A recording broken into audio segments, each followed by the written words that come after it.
All right, y'all, it is time for the biggest story, and we are going to be in chapter 3 this week.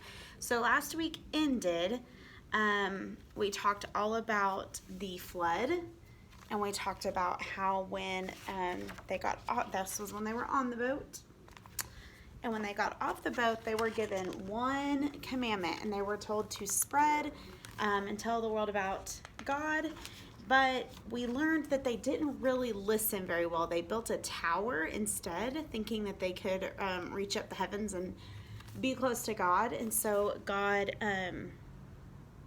ended up scattering them anyways by mixing up their language. So they had to spread out. So now we are going to do chapter 3.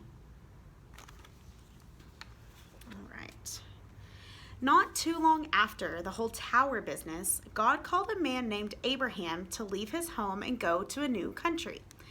Actually, his name was Abram at this point, but everyone remembers him as Abraham. When God called Abraham, he made a lot of big promises. He promised to bless Abraham and to bless everyone who blesses Abraham. He promised to curse everyone who cursed Abraham. He promised Abraham a land and a child. God promised that Abraham would be the father of a great nation and that all nations would be blessed through him. Pretty much all the blessing that God wanted to give Adam and Eve, he promised to Abraham. And the best part, this time God was going to do everything himself to make sure Abraham got his blessing. And so this picture, you see Abraham kind of standing and looking up.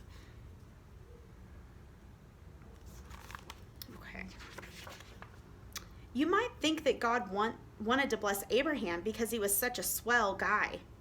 But Abraham didn't know God at all when God called him. And even after he got the call and all these promises, Abraham could still be a liar and a bit of a scaredy cat. Abraham's life had a lot of ups and downs. He had two things going for him. The only two things, it turns out, that really matter. God promised to bless him and Abraham's belief in God's promise. That's all Abraham had, which was a good deal because it was all he needed. So you can see Abraham down here. These are like my favorite colors right here, these greens and blues. Okay. All right, let me see if I can hold this closer for y'all. At times, it looked as if God wasn't going to keep his promise to Abraham. For one thing, it was about 100 years before Abraham and his wife Sarah, who used to be called Sarai, had a baby named Isaac, who thankfully was always called Isaac. And then when the baby grew into a boy, God told Abraham to kill him. That must have seemed like a not so funny way to make a great nation out of Abraham. But Abraham listened to God anyway. And at the last second, God gave Abraham a ram to sacrifice instead of his beloved son. It was God's way of saying, I'll take care of the rescuing. Just trust me. And so you see in this picture, you see Abraham and you see Isaac. And then this is the picture of the ram that God provided. Eventually, Isaac grew up and got married. Sorry, can y'all see that? And had some kids of his own. Twins, to be exact. Jacob and Esau. God picked Jacob to get the blessing, even though he was the younger brother and wasn't supposed to get the blessing. But God is God, so he gets to pick. Jacob had 12 sons, and this time it was the fourth son, Judah, who wound up with the biggest blessing. Jacob told Judah that a lion of a leader would come from his family.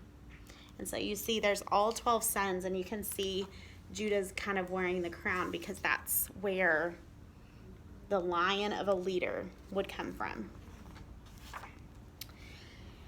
Great blessings, but not so great people. Isaac was sort of a weakling. Jacob was a selfish trickster. And Judah did such dumb stuff, we don't even want to talk about it. And yet, again and again, God kept his promises all the same.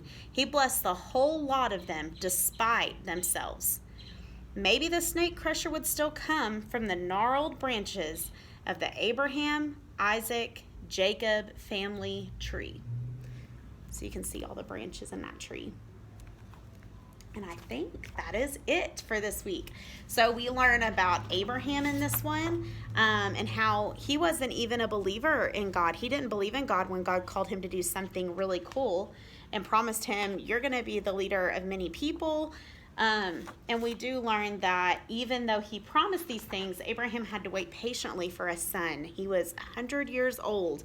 And so he had to wait a really long time. And then when he finally did get his son, he was told to go sacrifice him. And instead of arguing with God or trying to talk his way out of it, he just did it. He just obeyed God. And at the last second, God provided a ram for him to sacrifice instead.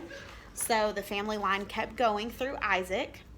And we learned that Isaac had 2 sons. They were twins, Esau and Jacob.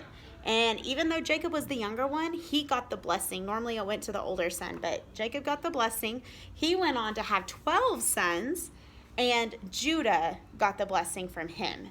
So, and then we're going to learn next week kind of where it goes after that. But I love this because it says Isaac was sort of a weakling, Jacob was a trickster, and Judah just did some dumb stuff. So I like that because God still used them. And, eventually we learn that somebody pretty important comes from their family. So hope y'all enjoyed that. That was chapter 3 of The Biggest Story. Y'all have a great week, and I will see you next time.